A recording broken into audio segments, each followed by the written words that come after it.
Siapakah orang asli pribumi Indonesia? Benarkah suku yang pertama kali datang ke Indonesia adalah Melanesia? Pertanyaan ini mungkin masih tertanam di dalam kepala para sobat Deva Aditya.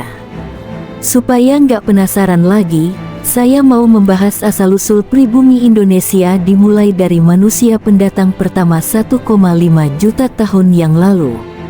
Dalam konteks sosial masyarakat Indonesia modern, seringkali kita jumpai istilah pribumi yang biasanya mengacu pada identitas orang asli di daerah tertentu. Sebenarnya apa itu pribumi? Pribumi adalah penduduk asli suatu wilayah yang telah membangun kebudayaan dengan status asli sebagai kelompok etnis dan bukan datang dari daerah lain. Memang, secara umum kita mengenal klasifikasi umum etnis kesukuan lokal Indonesia. Misalnya orang Batak itu di Sumatera Utara, orang Sunda itu di Banten dan Jawa Barat, orang Minang di Sumatera Barat, orang Bugis di Sulawesi Selatan, orang Dayak di Kalimantan Tengah dan Barat, dan lain sebagainya. Namun, di sisi lain, istilah pribumi ini sendiri juga kerap digunakan sebagai pembeda antar golongan masyarakat yang dianggap sebagai orang suku etnis asli Indonesia dengan mereka yang dianggap sebagai kaum pendatang. Dikotomi antara istilah pribumi dan pendatang ini menjadi polemik tersendiri dalam konteks sosial bermasyarakat di Indonesia. Akan tetapi, pernah nggak sih kalian berpikir siapa suku asli yang menduduki Indonesia? Apakah memang orang Jawa itu orang asli pribumi daerah Jawa Tengah dan Jawa Timur? Sejak kapan saudara kita orang Jawa yang medok itu tinggal di Pulau Jawa? Mungkin, kalau kita bertanya pada orang tua atau guru, jawabannya cuman, sudah dari sananya. Tapi apakah kita puas dengan jawaban semacam itu? Nah, dalam kesempatan ini, saya mau mengupas pertanyaan, siapa pribumi Indonesia yang asli, dengan tinjauan sejarah. Dari mulai sejak kelompok manusia pribumi pertama yang datang ke Indonesia, hingga kelompok-kelompok berikutnya. Dalam video ini, saya mau menjelaskan siapa orang pertama yang tinggal di Indonesia, dan siapakah yang sebetulnya hanya kaum pendatang. Supaya mudah untuk dipahami oleh Sobat Deva Aditya, saya mau memaparkan urutan suku tertua di Indonesia dan menjelaskannya satu persatu. Yuk, kita mulai cerita sejarahnya. Kedatangan pertama, Homo erectus. Jauh sebelum manusia modern Homo sapiens datang ke Indonesia, bangsa tertua yang datang dan menghuni Nusantara adalah Homo erectus yang melakukan migrasi panjang dari Afrika sekitar 1,8 juta tahun yang lalu. Kenapa saya bahas kok jauh banget sampai ke Homo erectus segala? Karena bisa dibilang, Homo erectus inilah penduduk yang paling lama tinggal tanah Nusantara ini, yaitu sekitar 1,5–1,7 juta tahun. Migrasi panjang Homo erectus dari Afrika ke berbagai penjuru dunia memang cukup fenomenal dan sedikit banyak masih keberadaan mereka membentuk ekosistem yang kita kenal sekarang ini. Dari sekian banyak kelompok Homo erectus yang terpencar menuju Eropa, Asia Tengah, India, ada beberapa yang mencoba nekat menyusuri garis pantai selatan sampai ke Nusa Tenggara Timur, tepatnya Pulau Flores. Mungkin ada sebagian yang bingung, gimana caranya erectus bisa menyeberangi laut. Perlu diingat bahwa garis batas daratan dan lautan yang kita kenal sebagai peta dunia modern sekarang itu berbeda dengan keadaan bumi 1–2 juta tahun yang lalu. Sekitar 1–2 juta tahun yang lalu, Pulau Jawa, Sumatera, Del itu belum terpisah alias masih menyatu. Jadi, 1,8 juta tahun yang lalu Homo erectus bisa jalan kaki dari Vietnam sampai ke Bali tanpa menyeberangi laut. Homo erectus ini kemudian beranak pinak dan nyebar ke seluruh paparan Sunda Self, termasuk beberapa di antaranya yang nyeberang laut sampai Flores. Jadi, bisa dibayangkan bahwa Homo erectus ini udah ngacak-ngacak kepulauan Nusantara kita selama 1,5 juta tahun dengan berburu, membuat api, membentuk kelompok-kelompok, berperang, dan lain sebagainya, sampai akhirnya punah kira-kira 100.000 tahun yang lalu. Kedatangan kedua, Homo sapiens gelombang pertama, Melanesia. Sama seperti Erectus, Homo sapiens atau manusia modern yang jadi cikal bakal pribumi Indonesia dan juga berasal dari Afrika dan melakukan migrasi besar-besaran ke seluruh penjuru dunia dalam dua gelombang migrasi. Gelombang pertama berlangsung kira-kira 100.000 tahun yang lalu, sedangkan gelombang kedua berlangsung kira-kira 50-70.000 tahun yang lalu. Gelombang pertama keluar dari Afrika lewat selat kecil yang misahin Ethiopia dan Yaman, terus lanjut ke India bagian selatan, menyusuri pantai lanjut ke paparan Sunda sampai ada yang menyeberang dengan perahu ke paparan Sahul Papua, Australia. Suku bangsa yang pertama kali datang ke Indonesia ini berciri melanosoid seperti ciri orang Papua dan aborigin. Dalam periode waktu migrasi ini, daerah Kepulauan Nusantara tetap tersambung tapi bukan karena faktor tektonik, melainkan karena pada masa itu, bumi ini sedang menjalani masa zaman es, Ice Age, yang menyebabkan sebagian permukaan laut menyatu menjadi daratan es.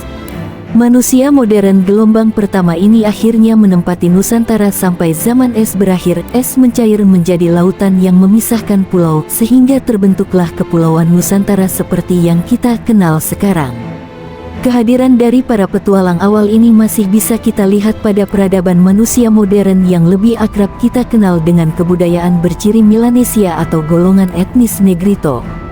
Beberapa di antaranya adalah suku Sentinel, Onge, Jarawa di Kepulauan Andaman. Suku asli, Semang, Sakai di Malaysia. Suku Mani di Thailand. Suku Aeta, Akta, Ati di Filipina. Suku Dani, Bausi, Asmat, Amungme di Indonesia dan Papua Nugini. Suku aborigin Australia dan Tasmania.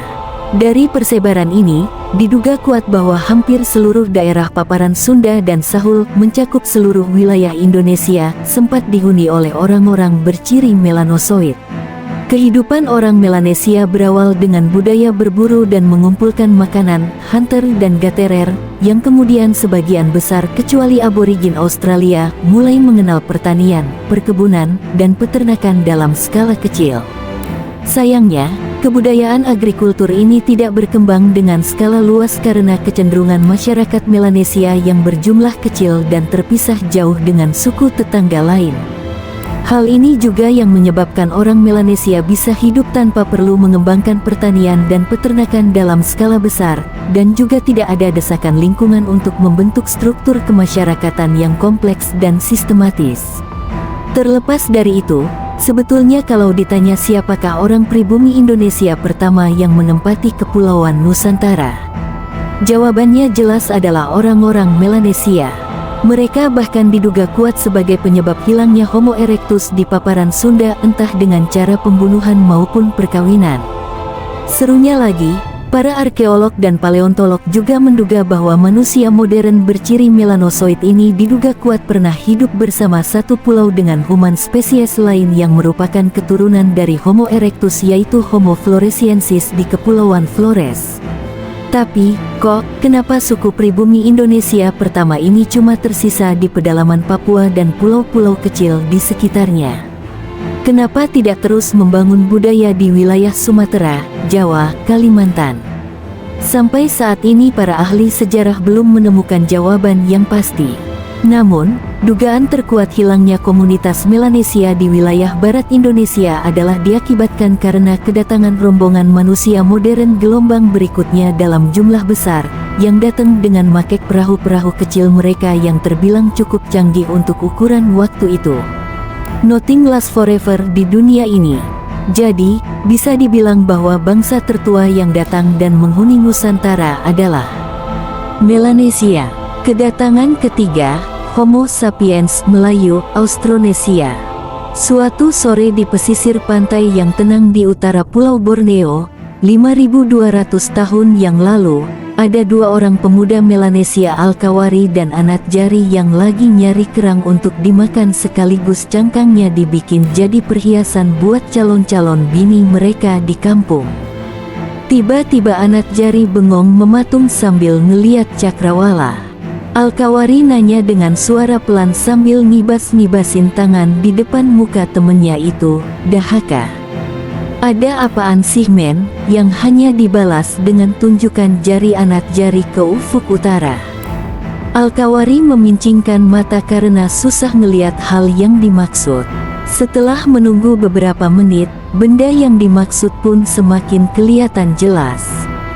Ternyata benda itu adalah belasan kano bercadik dua yang mengapung di laut, bermuatan 4-10 orang khas bangsa Austronesia. Semenjak itu, tidak ada yang tahu nasib Alkawari, anak jari, calon-calon bini mereka, dan kampung mereka. Sebab sore itu, Nusantara kedatangan lagi bangsa yang akan menyebut daerah ini sebagai rumah mereka. Paragraf di atas itu sebetulnya cuma fiksi karangan gue doang untuk mengilustrasikan kedatangan gelombang kedua Homo sapiens ke bumi Nusantara ini, yaitu kelompok Melayu Austronesia. Rumpun Austronesia ini merupakan rumpun yang sangat besar, mencakup suku Melayu, Formosan, Taiwan, Polinesia, Hawaii, Selandia Baru, dan sebagainya. Muka bulat, hidung lebar, rambut hitam tebal sedikit bergelombang, dan kulit kecoklatan, merupakan ciri-ciri bersama satu rumpun Austronesia ini. Suku pribumi Indonesia ini datang nggak cuma modal nekat, tapi juga membawa serta amunisi. Mereka berupa hewan ternak seperti ayam, babi, dan bibit padi, dan lain-lain. Kebiasaan mereka dalam menanam padi menimbulkan kebutuhan akan adanya lahan pertanian yang luas serta teknologi irigasi yang canggih. Salah satu sisa budaya asli Austronesia yang masih bisa elo lihat sekarang adalah sistem irigasi menggunakan sengke dan terasering. Berbekal kepiawaian dalam berlayar menggunakan teknologi maritim super canggih saat itu, kano bercadik dua yang sangat stabil walaupun diguncang badai dan ombak, serta sistem pertanian yang efektif.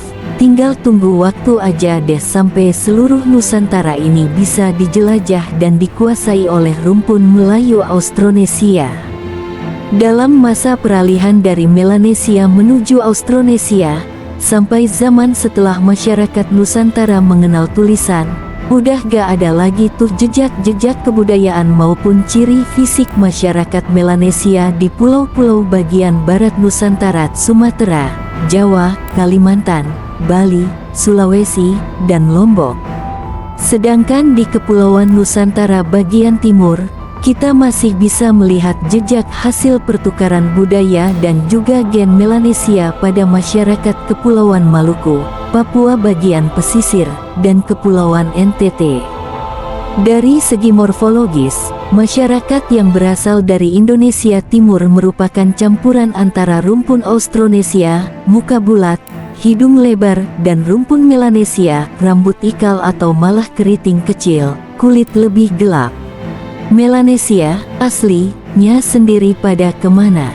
Mereka yang tersisa di Kepulauan Nusantara hanyalah mereka yang berhasil menetap tanpa gangguan di pedalaman Papua, dan masih setia dengan kebijaksanaan lokal mereka seperti berkebun dalam skala kecil, berburu binatang, dan hidup dalam masyarakat kesukuan.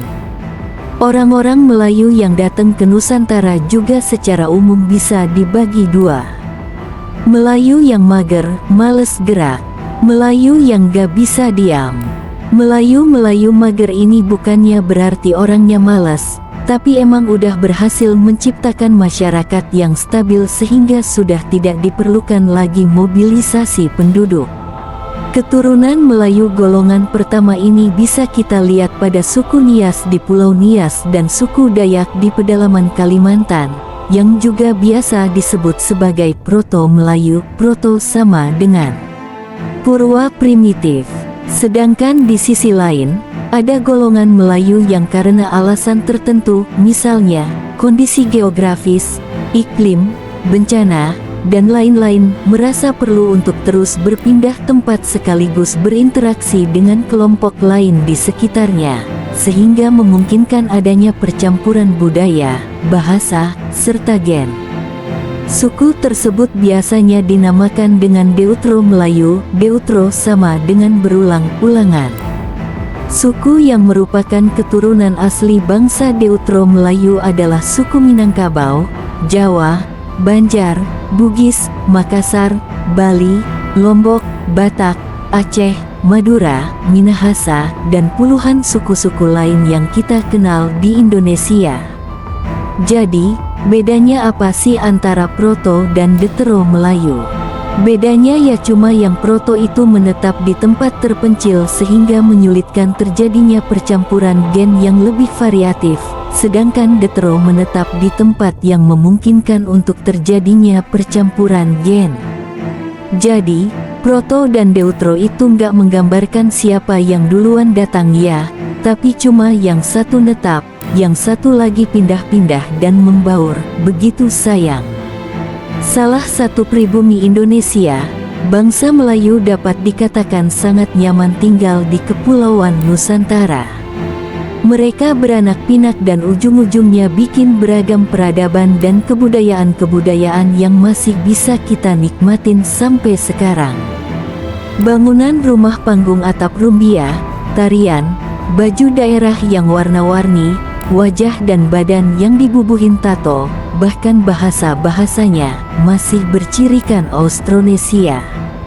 Nggak cuma yang ada di Indonesia ataupun Malaysia doang, kebudayaan serupa juga bisa elo temuin di orang Maori, Selandia Baru, Rapa Nui, Pulau Paskah orang asli Taiwan, Madagaskar, dan pelosok-pelosok Austronesia lainnya.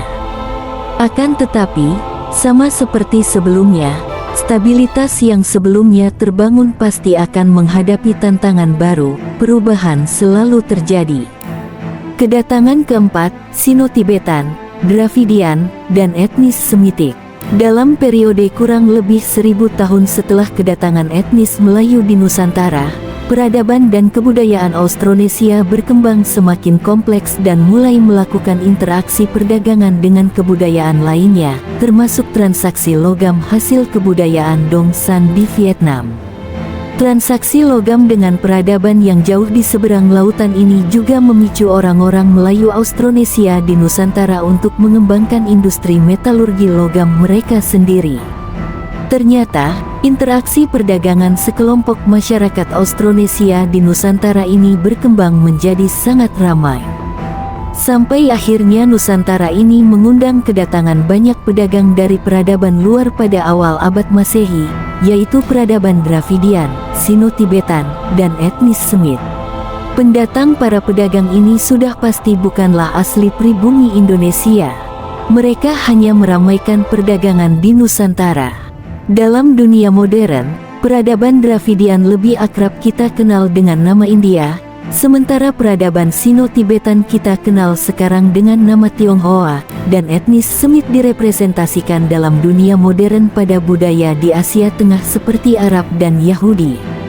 Dalam video ini, kedepannya saya akan menyederhanakan penyebutan Dravida sama dengan India, Sino-Tibetan sama dengan Tionghoa, Semit sama dengan Arab untuk mempermudah kalian membayangkan serta menyesuaikan dengan konteks dunia modern. Tapi tolong jangan diartikan bahwa ketika gua menyebut India, Tiongkok, maupun Arab, itu mengacu pada warga keturunan negara India, Arab, dan China. Karena baik Kerajaan Arab, Republik China, maupun negara India baru terbentuk pada abad 20. Sementara itu, para pedagang Dravida, Sino-Tibetan, dan Semitik yang dulu datang ke wilayah Nusantara, sama sekali tidak membawa atribut kenegaraan yang sekarang kita kenal di dunia modern. Dari antara 3 gelombang pendatang baru ini, orang Dravida India memulai perjalanannya lebih dulu ke daerah Nusantara untuk berdagang sejak abad 1 Masehi. Sedangkan pendatang Sino-Tibetan baru melakukan eksplorasi besar-besaran di perdagangan Nusantara sejak dinasti Han runtuh awal abad 3 Masehi. Sementara itu, orang Semit mulai pertama kali berdatangan ke Pulau Sumatera untuk berdagang dan menyebarkan agama pada abad 7 Masehi. Pada awal abad Masehi, kebudayaan India dijadiin tolak ukur kemajuan suatu suku, daerah. Para penguasa lokal berlomba-lomba untuk mengadopsi budaya India termasuk agama Hindu, bahasa Sanskerta, dan tulisan Pallava agar bisa dianggap keren. Jadi deh tuh, kerajaan-kerajaan awal bercorak India di Nusantara, dari mulai Kerajaan Salakanagara, Kerajaan Kutai, Kerajaan Tarumanegara, dan lain-lain. Sementara itu, catatan sejarah awal tentang kedatangan masyarakat Sino-Tibetan ke wilayah Nusantara ditandai oleh catatan perjalanan biksu bernama Fasien pada awal abad 5 Masehi yang gak sengaja terdampar ke wilayah Nusantara karena badai. Selain itu, biksu Yijing Ising pada abad 8 Masehi dari dinasti Tang juga ngelaporin tentang sebuah kerajaan maritim yang sangat besar di Sumatera yang dia sebut sebagai Sanfotsi, padahal yang dia maksud itu kerajaan Srivijaya. Pada abad 7 Masehi, para pedagang dari Arab mulai berdatangan ke Pulau Sumatera. Para pedagang Arab ini berperan sebagai distributor komoditas dan hasil bumi Nusantara seperti cengkeh dan pala dari Maluku di pasar Timur Tengah maupun Eropa. Hubungan dagang antara para pedagang Arab dan lokal dari Nusantara ini semakin penting untuk sendi perekonomian Timur Tengah hingga gosip politik di kawasan Nusantara ini pun sampai menjadi buah bibir di Jazirah Arab nun jauh di seberang benua. Contohnya adalah cerita tentang Maharaja Zabak Srivijaya waktu berantem sama raja dari Khmer Kamboja yang beritanya sampai tersebar luas di masyarakat Timur Tengah pada abad 13 Masehi. Jadi, sejak abad pertama Masehi, Nusantara itu tidak lagi eksklusif dihuni oleh bangsa Austronesia maupun campuran Melanesia, di mana para pendatang baru sudah mulai bermunculan dari wilayah Asia Timur, Asia Selatan, dan Asia Tengah. Sebagian besar dari pendatang ini memiliki peran sosial sebagai pedagang dan rohaniawan, dan tidak sedikit juga yang mutusin buat menetap dan kawin campur dengan orang lokal Indonesia. Mirisnya, kedatangan budaya India, Tiongkok, dan Arab ini masih banyak salah dimengerti oleh masyarakat umum dan sedikit banyak menjadi bahan pemicu konflik rasial di Indonesia. Nah, sudah menjadi tugas saya sebagai guru sejarah untuk meluruskan pemahaman yang keliru ini. Jadi, saya putuskan untuk membahas secara khusus kedatangan dari 3 budaya yang masuk pada awal abad Masehi ini. Kedatangan etnis Tionghoa Sino-Tibetan. Nah, setelah Fasien dan Yijing yang saya sebut di atas, diaspora masyarakat dari Tiongkok berlangsung dalam beberapa gelombang. Gelombang pertama yang cukup besar dipengaruhi oleh kebijakan kerajaan Majapahit pada masa pemerintahan Wikramawardhana yang liberal dan memperbolehkan semua orang dari ras dan agama apapun untuk berdagang dan menyebarkan agamanya di daerah kekuasaan Majapahit. Kebijakan ini membawa peluang bagi Laksamana dari dinasti Ming, Zheng He Cheng Ho, Masanbao, Sampokong, yang beragama Islam untuk bolak-balik mengunjungi pantai utara Jawa bagian tengah untuk berdagang pada awal abad 15. Zheng He sendiri yang beragama Islam membawa rombongan Tionghoa Muslim, Buddha, Tao, dan Konghucu untuk berdagang bersama di Pulau Jawa. Gelombang migrasi kedua terjadi pada saat Gubernur Jenderal Hindia Belanda, Jan Pieterszoon Cowen berhasil menguasai Jayakarta 1619 dan membangun kota baru bernama Batavia dari reruntuhan Jayakarta. Pada masa pembangunan itu, tentu dia memerlukan pekerja, pedagang, dan penduduk kota dong. Masa kosong isinya cuma segelintir orang Belanda aja. Cowen yang mungkin saat itu khawatir banyak masyarakat lokal yang masih menyimpan dendam, memutuskan untuk mendatangkan orang-orang dari tanah Tiongkok untuk dipekerjakan menjadi buruh dan pedagang. Tapi di satu sisi, bukan berarti masyarakat pendatang Tionghoa ini berpihak pada Belanda. Seiring dengan semakin kompleksnya interaksi budaya, mulai berkembanglah masalah-masalah sosial. Sampai akhirnya terjadi peristiwa Maha Akbar yang sayangnya kurang diliput sama buku sejarah, yaitu Geger Pecinan, yaitu ketika orang-orang Tionghoa dari seluruh pelosok Jawa bahu-membahu dengan masyarakat Jawa lokal untuk melakukan pemberontakan melawan Belanda. Saking dahsyatnya geger pecinan, peristiwa ini berujung kepada pemisahan Kesultanan Mataram jadi 4 kekuasaan terpisah. Di sisi lain, ternyata kebijakan Belanda yang antipati dengan masyarakat setempat membuat Belanda juga merekrut pekerja dan pedagang dari Tiongkok, juga India dan Arab untuk kerja dan dagang di belahan Nusantara lainnya, seperti Pontianak, Medan, Maluku, Papua, Makassar, Padang, Del. Saking gak percayanya Belanda dengan masyarakat lokal, dibuatlah perkampungan-perkampungan pecinan yang dibikin eksklusif sama pejabat-pejabat Belanda. Nah, ini dia nih sumber permasalahan berbau rasisme yang sampai sekarang masih menghantui kondisi sosial masyarakat Indonesia. Hanya gara-gara ulah orang Eropa yang pada waktu itu selalu menganggap manusia perlu diklasifikasi, sehingga akhirnya berujung pada justifikasi dan perilaku diskriminatif terhadap golongan etnik tertentu. Hal itu berlarut-larut menjadi dampak yang lebih luas, dari mulai eksklusivitas sampai kecemburuan sosial dan masih terus mengakar pada masyarakat modern Indonesia. Terlepas dari itu semua, masyarakat Tionghoa gelombang pertama dan kedua ini sekarang lebih akrab disebut sebagai peranakan karena relatif lebih membaur dengan masyarakat lokal. Sementara istilah totok dialamatkan untuk keturunan Tionghoa yang melakukan migrasi pada gelombang ketiga, yaitu pada awal abad 20. Di masa ini, revolusi Tiongkok yang dipimpin oleh Dr. Sun Yat-sen membawa pergolakan politik dan sosial sehingga banyak rakyat Tiongkok yang memilih untuk pergi ke Hindia Belanda untuk mengadu nasib. Singkat kata singkat cerita, ketiga gelombang migrasi inilah yang memperkaya kebinekaan Indonesia dengan memiliki etnis Tionghoa dengan jumlah sekitar 2,8 juta jiwa. Kedatangan etnis India, Dravida, Tamil, DKK. Berbeda dengan kedatangan etnis Tionghoa, kedatangan masyarakat India dan Arab tidak ditandai dengan gelombang atau peristiwa khusus, melainkan melalui proses yang terjadi secara gradual seiring dengan meningkatnya sektor perdagangan di bumi Nusantara. Semenjak perdagangan mulai ramai di Nusantara, banyak pedagang dari India dan Arab yang datang dan menetap, menyebarkan agama dan menikah dengan orang lokal Nusantara. Pengaruh budaya India di Nusantara, selain ditandai pada corak kerajaan Hindu pada awal abad Masehi, juga sempat dipengaruhi aktivitas perdagangan Eropa di Nusantara.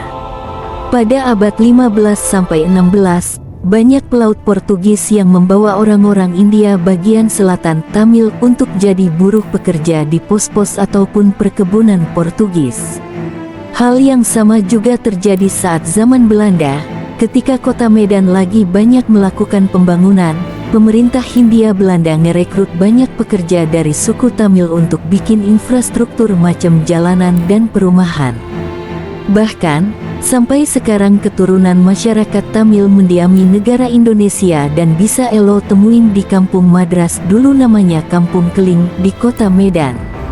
Berbeda dari suku Tamil, orang-orang dari India bagian utara Gujarat, Sikh, Bengali, DCB kedatangannya lebih mirip dengan cara orang Arab, yaitu berdagang.